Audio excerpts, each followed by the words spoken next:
নমস্কার বন্ধুরা, আজকের রেসিপি ব্রেড স্ন্যাক্স।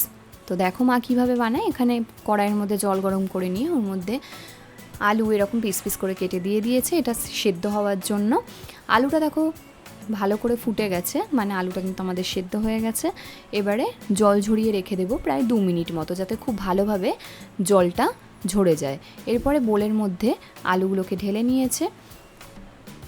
আলুগুলোকে কিন্তু এবার ভালো করে আগে মেখে নিতে হবে, গরম থাকার কারণে মা এইভাবেই ভেঙে ভেঙে নিয়েছে। এরপরে বিট নুন, চিলি ফ্লেক্স, গোলমরিচ গুঁড়ো, অরিগ্যানো,